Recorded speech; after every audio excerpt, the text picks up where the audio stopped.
میرے رسول پاک علیہ السلام کا دروازہ سب سے بڑا دروازہ ہے، حضور کا دروازہ سب سے بڑا دروازہ ہے، لیکن میرے دوستو یاد رکھنا، نبی پاک علیہ السلام نے بھی لوگوں کو جب رستہ دکھایا ہے تو رب کریم کا رستہ دکھایا ہے، اللہ کا رستہ دکھایا، اللہ کریم کا رستہ دکھایا، لوگوں رب کی طرف توجہ کرائی۔ میرے رسول کریم سید عالم صلی اللہ تعالی علیہ وسلم نے لوگوں کی اللہ کی جانب توجہ کرائی اور لوگوں سے یہ کہا کہ وہ اپنے رب کریم کی جانب اپنا ذہن رکھیں، اپنی توجہ اپنے اللہ کی جانب مبذول کریں۔ میری بات کو اچھے طریقے سے سمجھیے گا، علم اللہ تبارک و تعالی عطا کرتا ہے تو اسے اللہ کی عطا ہی سمجھنا چاہیے۔ کچھ لوگوں کے پاس علم ہوتا ہے پر علم نافع نہیں ہوتا، وہ ٹامک ٹونجا مارتے رہتے ہیں ساری زندگی۔ علم کو اللہ کی عطا سمجھیں، اپنی عقل پر اپنے شعور پر زیادہ بھروسہ نہ سمجھیں، نظر اللہ پہ رکھیں۔ حضرت مولا علی شیر خدا کرم اللہ تعالی وجہہ الکریم سے کسی نے پوچھا تھا بڑا عالم کون ہوتا ہے؟ ہمارے ہاں تو اب وہ والے عالم پائے جاتے ہیں نا، اللہ ماشاءاللہ، جو ممبر پہ بیٹھتے ہیں تو دعوے ہی دعوے، ممبر پہ بیٹھتے ہیں تو دعوے ہی دعوے، اس طرح کے عالم ہمارے ہاں پائے جاتے ہیں۔ وہ ہر بات میں دعویٰ کرتے ہیں، میں یہ کر دوں گا، میں وہ کر دوں گا۔ یہ مزاج علماء کا نہیں۔ حضرت علی المرتضیٰ سے کسی نے پوچھا بڑا عالم کون ہوتا ہے؟ فرمایا بڑا عالم وہ ہوتا ہے کہ جسے مسئلے کا پتہ نہ ہو تو وہ کہہ دے مجھے نہیں پتا، میں پتہ کر کے بتاؤں گا، غلط بات بیان نہ کرے۔ امام مالک سے کسی نے کوئی مسئلہ پوچھا تو آپ فرمانے لگے مجھے اس سوال کا جواب نہیں آتا، ہمارے بزرگ سمجھاتے کیا ہے؟ وہ کہنے لگا آپ اتنے بڑے امام ہیں تو اس سوال کا جواب نہیں آتا۔ فرمانے لگے اگر مجھے ہر سوال کا جواب آتا پھر تو میں خدا ہوتا، مجھے ہر سوال کا جواب نہیں آتا، مجھے تو اتنا آتا ہے جتنا میرے رب نے مجھے عطا کر دیا ہے۔ اپنی نظر اللہ پہ رکھیں، نکل آئیں اس معمے سے باہر کہ میں کوئی بلا ہوں، مجھے بڑا پتہ ہے، میرے پاس 6 ڈگریاں ہیں، مجھے 10 جگہ پہ تدریس کا شغف حاصل ہے، اس سے نکلیں باہر۔ قرآن مجید دیکھیے گا، اللہ تعالیٰ نے ارادہ قدرت فرمایا کہ میں حضرت آدم کو بناؤں گا، پھر بنانے کے بعد فرمایا فرشتوں سجدہ کرو آدم کو، سب نے سجدہ کیا الا ابلیس ابا واستکبر وکان من الکافرین، سب نے سجدہ کیا سوائے ابلیس کے، اس نے انکار بھی کیا، تکبر بھی کیا اور کافروں میں سے ہو گیا۔ تو یہ جب اللہ تعالیٰ نے سجدہ کرایا تو کیسے کرایا؟ اللہ تبارک و تعالیٰ نے نا حضرت آدم کو علم سکھایا خود، وعلم آدم الاسماء کلہا، خود اللہ فرماتے ہیں کہ میں نے جناب آدم علیہ السلام کو تمام اشیاء کے نام سکھائے، سب اشیاء کے نام سکھائے۔ تو وہ چیزیں پھر میں نے نا، اللہ فرماتے ہیں میں نے فرشتوں پہ پیش کی، میں نے کہا کہ بتاؤ ان کے نام کیا ہے، تو فرشتوں نے جو جواب دیا ہے وہ سمجھنے والا ہے۔ اللہ نے چونکہ خود علم سکھایا تھا حضرت آدم کو، جناب آدم سکھایا تھا، لیکن فرشتوں کو نہیں سکھایا تھا۔ تو اللہ کریم نے فرمایا فرشتوں اب یہ بتاؤ ان چیزوں کے نام کیا ہیں؟ تو فرشتے کیا کہتے ہیں؟ فرشتے عرض کرتے ہیں قالوا سبحانک لا علم لنا۔ آپ کبھی یقین کریں اس چیز کی لذت لیں تو مزہ آ جائے۔ کہا قالوا سبحانک، کہنے لگے تو پاک ہے، قالوا سبحانک، کہنے لگے تو بھئی آدم علیہ السلام کو نام سکھا لیے، پھر فرشتوں کے سامنے وہ چیزیں پیش کر کے کہا ان چیزوں کے نام بتاؤ، تو فرشتے کیا کہتے ہیں؟ کہتے ہیں قالوا سبحانک، تو پاک ہے، لا علم لنا، ہمارے پاس کوئی علم نہیں، الا ما علمتنا، ہمیں تو اتنا پتہ ہے جتنا تو نے ہمیں سکھا دیا ہے، ہمیں تو اتنا پتہ ہے جتنا تو نے ہمیں، لا علم لنا، ہمارے پاس کوئی علم نہیں ہے، اتنا ہی پتہ ہے جتنا تو نے ہمیں سکھا دیا ہے، اس سے زیادہ ہمارے پاس علم، اور یہ کیوں تو نے ہمیں جتنا سکھایا اتنا پتہ ہے۔ فرشتے یہ نہیں کہتے یا اللہ تو زیادہ سکھا، آدم کو دیا تو ہمیں بھی دے، یہ نہیں فرمایا، فرمایا انک انت العلیم الحکیم، اے اللہ تو علم والا بھی ہے اور حکمت والا بھی ہے، تجھے پتہ ہے کس کو کتنا دینا ہے، جتنا تو نے مناسب سمجھا جناب آدم کو دیا، اور جتنا تو نے بہتر سمجھا وہ تو نے ہمیں عطا فرمایا۔ تو اگر آپ کے پاس علم ہے، کہیں نالج ہے، اس کو اللہ کی عطا سمجھیں۔ ہمارے ہاں بہت سارے لوگ بن کے بیٹھ جاتے ہیں، میں اکثر کہتا ہوں کہ پھر وہ دعوے کرتے ہیں میرے علاقے والے جاہل ہیں، میرے شہر والے جاہل ہیں، میرے خاندان والے پڑھے نہیں، یہ آپ کا دعویٰ ہے، یہ آپ کو خراب کر دے گا۔ ہم نے بہت سارے ایسے لوگ دیکھے جو بہت بڑے عالم تھے، لیکن اللہ جب لینے پہ آیا تو عقل ہی لے گیا، شعور ہی چلا گیا، حافظے ختم ہو گئے۔ آپ دیکھتے ہیں بڑھاپے میں کچھ لوگ ایسے ہوتے ہیں کہ جن کو یہ بھی یاد نہیں رہتا کہ میرا نام کیا ہے، میں کہاں ہوں، مجھے کدھر جانا ہے۔ تو اس وقت سے اللہ کی پناہ مانگیں اور اپنی نظر اپنے رب کریم کی جانب رکھیں، اللہ کی جانب اپنی نظر کو مبذول رکھیں۔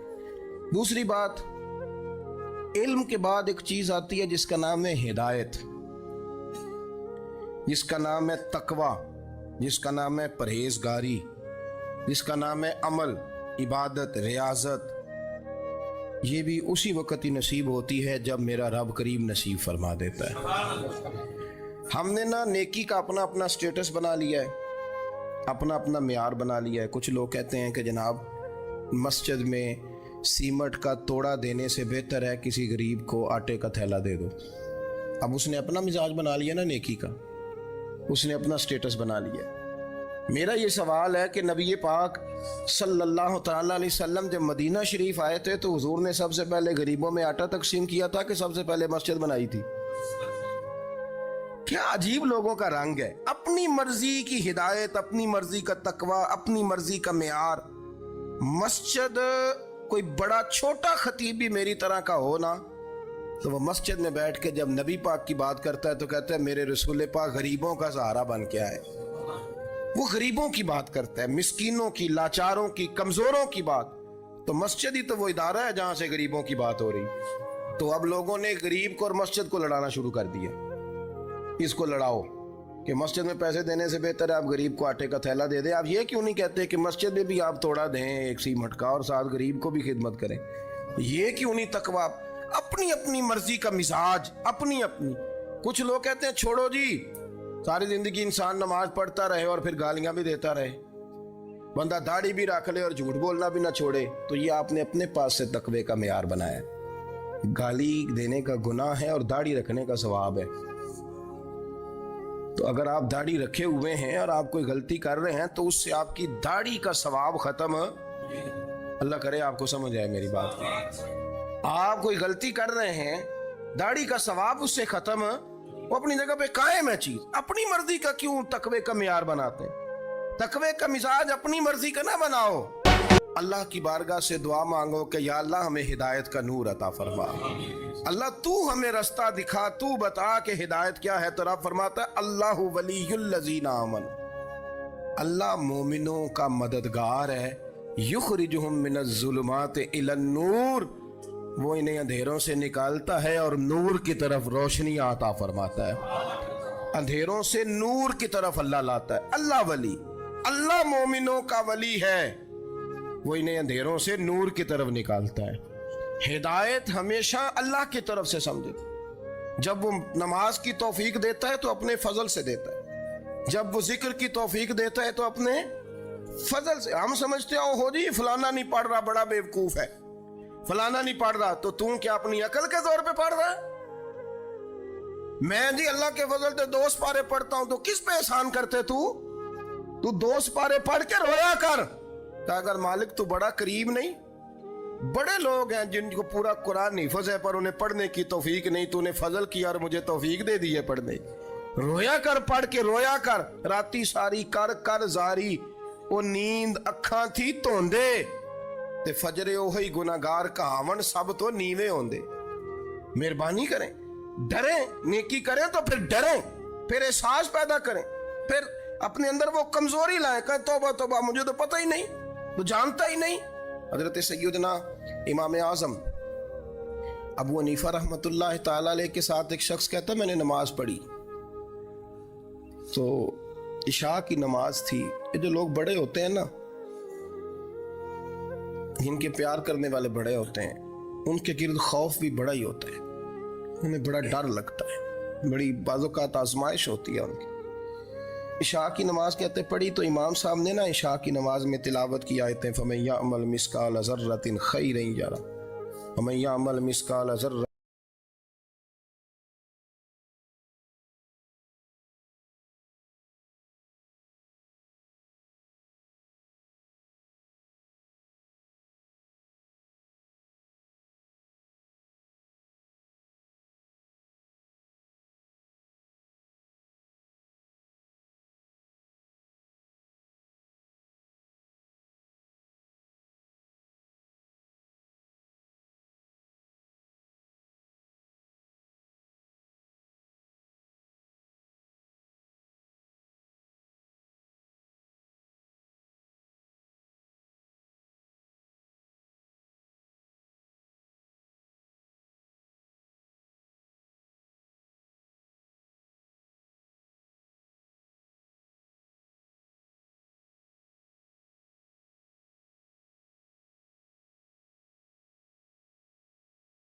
اور ان کی داڑھی آنسوؤں سے بھری ہوئی تھی اور زور سے داڑھی پکڑی ہوئی، کہنے لگے مالک رسوا نہ کر دے، قیامت میں رسوا نہ کر دے۔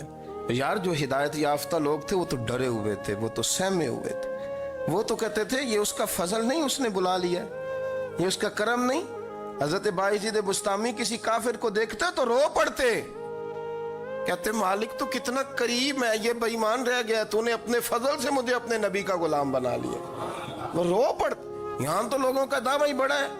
نمازی اللہ خیر فرمائے وہ تو دوسروں کو گھورتا ہے، وہ کہتا ہے جنت کا میں مالک ہوں، کنجیاں میرے پاس ہیں، میں کسی اور کو گھسنے نہیں دوں گا۔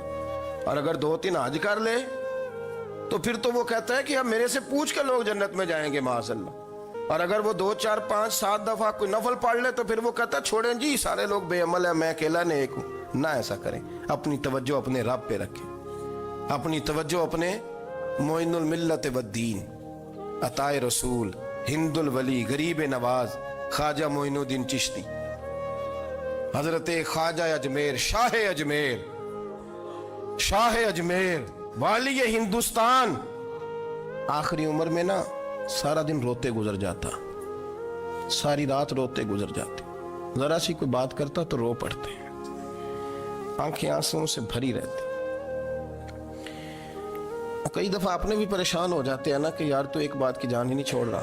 تو خواجہ قطب الدین صاحب بختیار کاکی سے لوگوں نے کہا کہ آپ مرشد سے بات کریں، اتنا بھی تو نہیں نہ رونا چاہیے، ہر وقت اس کے آنسو کی کریے، عاشق دا کام ہی رونا تونا، تبھی نہ رویوں نہیں منظوری، یہ عاشق سدا ہی روندا رہندا ہے، پاویں وصل ہوئے تے پاویں دوری، ہر وقت رونے کا کیا مطلب ہے؟ تو خواجہ قطب صاحب کہتے ہیں میں قریب گیا تو میں نے پیر دبائے، میں نے کہا سونیا لوگ تو کچھ بھی نہیں کرتے، تو نے تو کمال کر دیا، 90 لاکھ آدمی مسلمان کر دیا، دنیا کچھ نہیں کرتی، تو نے 50 سال ساری رات مسلح پہ بیٹھ کے رب راضی کیا، تو شہزادہ تھا، حضور کی اولاد تھا، لیکن معین الدین تیرا ایک پلاٹ بھی نہیں، تو نے طالب علم پالے، انہیں غریبوں کو دیا، انہیں نوازا، کوئی شے نہیں تیرے پاس، ہر چیز تو نے، ساری رات روتے ہو، سارا دن روتے ہو۔ تو خواجہ قطب الدین صاحب کہتے ہیں میں نے جب عرض کیا تو خواجہ صاحب مجھے گلے لگا لیا، چیخ مار کے روئے، کہنے لگے قطب الدین پتر داڑھی سفید ہو گئی، جانے کا وقت آ گیا، جو تو نے نیکیاں گنوائی ہیں وہ ہیں صحیح میرے پاس، پر یار کی بارگاہ میں پیش کرنے کے قابل ایک بھی نہیں، ایک بھی نہیں۔ تو بارگاہ تو دیکھ کتنی بڑی ہے، رسول کریم کی بارگاہ میں پیش کرنے کے قابل ان میں سے ایک بھی نہیں، تو آستانہ دیکھ کتنا بڑا ہے، کیا پیش کروں گا، کیا عرض کروں گا حضور کی بارگاہ میں، کس طرح؟ وہ یار جو بڑے تھے وہ تو ڈرے ہوئے تھے، سہمے ہوئے تھے، وہ تو بڑی آزمائش میں تھے، لیکن میرا اور آپ کا رٹا 2 نمازیں پڑھ کے 6 نمازوں کا دعویٰ کرنا اور لمبی چوڑی کہانیاں بنانا اور اپنے منہ سے اپنی تعریفیں کرنا، اس سے تھوڑا باہر آئیں۔ رزق بھی میرا اللہ ہی دیتا ہے، علم بھی اللہ دیتا ہے، رزق بھی۔ بڑے بڑے فقیروں کو مالدار ہوتے دیکھا، بڑے بڑے مالداروں کو فقیر ہوتے دیکھا، بڑے بڑے، میرے ایک بڑا سخی قسم کا سجن ہے، بڑا پیارا ہے، میں اسے سخی مانتا ہوں، میں نے اپنی پریشانیوں کے دنوں میں بھی اس شخص کو سخی دیکھا۔ ایک دن رات کو مجھے ٹیلی فون کر کے کہنے لگا کدھر ہو؟ میں نے کہا میں گھر ہوں۔ نہیں اکثر سفر میں ہوتے ہو نا؟ میں نے کہا طبیعت کیسی ہے؟ ٹھیک ہے، بس حال چال پوچھنا تھا۔ میں نے سمجھائی، میں نے کہا یار یہ کوئی مسئلہ ہے، ورنہ رات کے 2 بجے کوئی حال پوچھنے کو فون تو نہیں نہ کرتا، کوئی مطلب ایسا تو مسئلہ نہیں نا۔ تو میں نے بیک کال کی، میں نے کہا یار میری بات سن، مسئلہ کیا؟ کہ نہیں کچھ نہیں دل کر رہا تھا۔ میں نے کہا میری گل سن، رہے ہیں اسی 4-5 سال کٹھے، میں تین جاننا، اصل بات کر۔ کہنے لگا مکان بھی بڑا ہے، سارا کچھ ٹھیک ہے، پر وہ بڑا ہی بے نیاز ہے، کچھ حالات اس قسم کے آ گئے ہیں کہ لوگوں کو بتاؤں بھی تو لوگ ماننے کو تیار نہیں، زیادہ نہیں، مجھے نا تھوڑے سے پیسوں کی ضرورت ہے، کوئی 15-20 ہزار اگر مل جائیں، میری ضرورت۔ آپ یقین کریں میں روتا رہا ساری رات۔ میں نے کہا مہربانہ تیرا کس طرح کرانگے، اس سے لے کے زمانہ استعمال کرتا تھا، پر بے پرواہی ویکھ نہ سجڑ دی، جتھے کسے دی پیش نہ جاوے، انہیں تاجاں والے در در رولے تے منگتیاں تخت بٹھاوے۔ سجنا کسے نو کارا مل دئی، کوئی کعبے خالی آوے. واللہ خیر الرازقین. وہ کہتے تو دائیں بائیں نہ جا, رزق تو تجھے میں دوں گا, میں ہوں بہتر رزق دینے والا. بڑے بڑے بادشاہ, بڑے بڑے شہنشاہ, بڑے بڑے لوگ, ہاتھوں میں کاسے, فقیریاں. ام ربیعہ کہا کرتی تھیں, بڑی نیک اور صالح خاتون تھیں. وہ کہتی ہیں کہ میں نا بڑے امیر آدمی کی بیوی تھی, اپنے شوہر کے ساتھ چھت پہ بیٹھی تھی تو نیچے فقیر مانگنے والا آیا. اس نے بڑے درد سے صدا کی تو میں نے اپنے شوہر سے کہا کچھ دے دیں. کہا دفع کر, ان لوگوں نے دھندا بنایا ہوا ہے. کہتی میں میکے سے بھی بڑا مال لے کے آئی تھی, میرے ماں باپ بڑے امیر تھے, تو میں نے نا چوری اپنے خامد سے نظر بچا کے باتھ روم جانے کے بہانے گئی اور نیچے جا کے 5 دینار میں نے اس فقیر کی ہتھیلی پہ رکھے. کہتے اس نے 5 دینار دیکھے, پھر میری طرف دیکھا تو میں نے اس کی آنکھوں میں آنسو چمکتے دیکھے. کہنے لگے بی بی رب تیرا بھلا کرے, میں 3 دنوں کا بھوکا ہوں. کہ وہ چلا گیا. میں گھر آ گئی, جب باہر آئی تو میرا شوہر کہنے لگا تو اتنی اب اتنی تو تیز ہو گئی ہے اور تو اتنی خود مختار ہو گیا, میرے بغیر پوچھے مال خرچ کرے گی, جا تجھے 3 طلاقیں. کہتی میں بالدار اور وزادار باپ کی بیٹی تھی, طلاق لے کے گھر آئی تو میرا باپ ٹوٹ گیا, چارپائی پہ چلا گیا. اوہو یہ کیا بن گیا. کہتی بڑی تکلیف رہی. 1-2 سال کے بعد میرے ابا نے میری شادی کر دی. اب جس شوہر کے پاس گئی وہ بڑا نیک تھا, پرہیزگار تھا, اللہ نے بہترین صلہ دیا. کہتی چھت پہ بیٹھی تھی, دروازے پہ فقیر آیا, میں نے شوہر سے کہا کچھ دے دوں.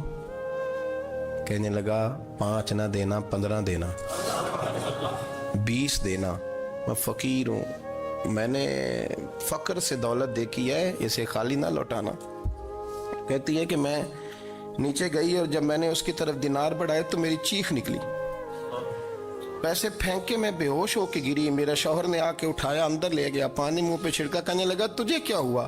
کہنے لگی یہ جو مانگنے آیا یہ میرا پہلا شوہر تھا, وہی تھا جو کہتا تھا کہ تو 5 دینار دے آئیے, جا تجھے 3 طلاقیں. پڑھو نا حدیث پاک.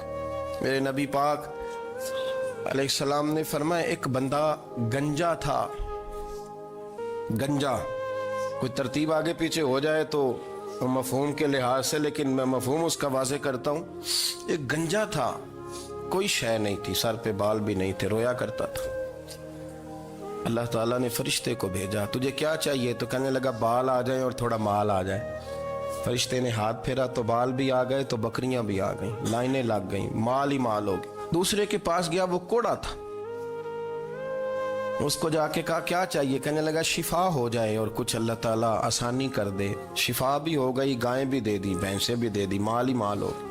پھر ایک کے پاس گیا, وہ اندھا تھا, تجھے کیا چاہیے. اس نے کہا آنکھیں ملنے اور کچھ ساتھ اللہ مال دے دے. اونٹ ہی اونٹ ہو گئے.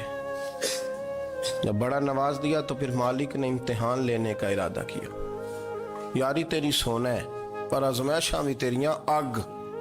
آزمائشاں تیریاں, صحیح کہہ رہا ہوں, آزمائشاں تیریاں, یاری تیری سونا ہے پر آزمائشاں تیریاں.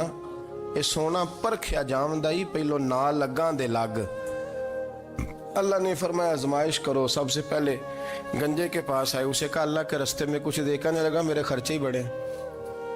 دیکھو تو صحیح کتنی مشکل میں وقت گزارتا ہوں, حال ہی کوئی نہیں. تو اس نے کہا میں نے تو سنا ہے تو گنجا اور بھوکا ننگا تھا. کہنے لگا میں تو جدی پشتی رئیس اعظم ہوں, تجھے کس پاگل نے کہا ہے, بھاگ جا.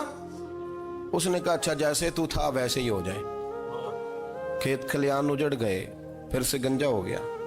حضور علیہ السلام فرمانے لگے, پھر وہ اس کے پاس گیا جو کوڑا تھا, اسے کہا کچھ دے. کہنے لگا خرچے ہی بڑے. اب پوچھ لیں کسی امیر آدمی سے, کہے گا چکی کے نیچے ہاتھ ہے میرا, میرے سے زیادہ تو پریشان بندہ ہی کوئی نہیں. کیا بتاؤں آپ کو, اتنا ٹیکس ہے, اتنا جرمانہ ہے, فلانی شے, بڑا کچھ گنواتے ہیں لوگ. اس نے کہا میں نے تو سنا تو پہلے کوڑا تھا. اس نے کہا جا دوڑ جا, میں تو رئیس اعظم ہوں, دادا بھی پردادا بھی اور ساری نسل ہی. اس نے کہا اچھا جیسے تو تھا ویسے ہی ہو جائے. پھر وہ گیا اندھے کے پاس اور جا کے کہا اللہ کے نام پہ کچھ دے. تو وہ کہنے لگا رب کے نام پہ, یہ کھڑے ہیں اونٹ, جتنے تیرے دل کرے لے دا. اس نے کہا کیا معنی اس بات کا. کہنے لگا یار تجھے کیا بتاؤں, میں تو اندھا تھا, میں نے تو کبھی دنیا دیکھی نہیں تھی. پھر اس کریم نے فضل کیا تو مجھے بڑا کچھ دکھایا. میں کیا بتاؤں, میرا دل کر رہا ہے کہہ دوں کہ پھر اس نے کعبہ دکھایا. اور اس نے روضہ رسول دکھایا، پھر اس نے ریاض الجنہ کے سجدے دکھائے، پھر اس نے اپنے محبوب کے دروازے کی رونقیں دکھائیں، اس نے بڑا کچھ دیا، اس نے بڑا نوازا۔ میرے پاس تو شاید میں بدکار پرانا خادم، کسے در ملی نہ ٹوئی، ایت واصف یار نے نظر جو کی تھی، پھر واصف ہی ہوئی۔ یہ تو اس کا کرم ہوا۔ تو یہ وہ کہنے لگا تو اللہ کے نام پہ جان مانگ، میں وہ بھی دینے کو تیار۔ میرے پاس تو شے ہی کوئی نہیں تھی، مجھے تو اپنا پتہ ہے، میں تو کوئی شے نہیں تھا، کچھ نہیں تھا میرے پاس۔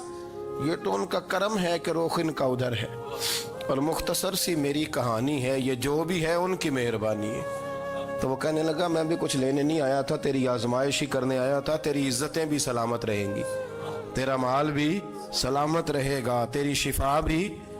اپنی زندگی میں کبھی بھی اللہ کی بارگاہ سے توجہ ادھر ادھر نہ کریں، چھوڑیں لوگ کیا کر رہے ہیں، دنیا کیا کہہ رہی، کبھی بھی اپنی توجہ دائیں۔ ہمارا یہ مسئلہ بن گیا کہ ہماری سیاست ہے، ہماری دنیا داری ہے، ہم بندوں کو راضی کرنا چاہتے ہیں، ہم دیکھتے ہیں کون کس طرح، اور آپ یقین کریں آپ تھک جائیں گے، بندے راضی نہیں ہوں گے، وہ نہیں راضی ہوتے۔ آپ ان کو منا کے لائیں گے تو ادھر والے نکل جائیں گے، ادھر کو منائیں گے تو ادھر والے نکل جائیں گے۔